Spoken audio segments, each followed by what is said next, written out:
அவங்க இருந்தார். இப்ப நம்ம இந்த எம்எல்ஏ எம்பி இவங்க எல்லாம் வந்து அராஜகத்தில் உச்ச போயிட்டாங்க. திமுக மட்டும் இல்லைங்க, வாங்க மதிமுக இருக்க எம்எல்ஏவா சரிங்களா, மதிமுகவை சேர்ந்த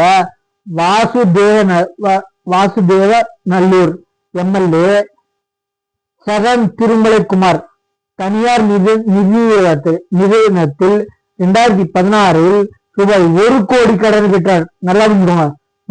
இவங்கெல்லாம் வந்து திமுக கிட்ட டியூஷன் வார்டு கவுன்சில் 70 கோடி, என்ன நம்ம கே நேரு அமைச்சர் 1000 கோடி, அப்ப இதோட தலைவர் 2000 கோடின்னு கருணாசாமி சொல்லியிருக்காரு, நான் சொல்லல சரிங்களா. அதே மாதிரி இவங்கள்ட்ட ட்ரெயின் கடன் வாங்கி மாட்டிக்கிறாப்ல, பொழைக்க தெரியல. ஏன்னா இவங்கெல்லாம் வந்து டிஎம்கேல ட்ரெயின் இருக்கணும், டியூஷன் என்ன யார்கிட்ட நம்ம ஐடி கம்பெனி வச்சு நடத்திட்டு இருந்தார்ல பிரபல IT company owner Udhayanidhi Stalin, அவர்கிட்ட போய் இன்சல் கருணாநிதி ஸ்டாலின் உதயநிதி ஸ்டாலின் இன்சல் சொல்லுவாங்க. தமிழ்நாடு அரசு பேருந்த தூக்கிட்டு அரசு பேருந்து வைப்பாங்க, அப்போது சொல்லிட்டு பாரு, என்ன சத்தம் கேட்டவங்களா மிச்ச எம்எல்ஏங்களாம் செய்ய தெரியாம செஞ்சு மாட்டிக்கிட்டாங்க சரிங்களா. இவருக்கு இப்ப 2 வருஷம் ஆண்டுகள் சிறை தண்டனை கொடுத்துருக்காங்க.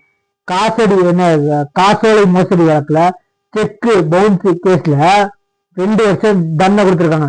இந்த ஜட்ஜு அந்த இதுக்குள்ள மேலமுறையீடு போங்க அப்படின்னு சொல்லிட்டு இவருக்கு வந்து 3 மாசம் டைம் கொடுத்துருக்காங்க.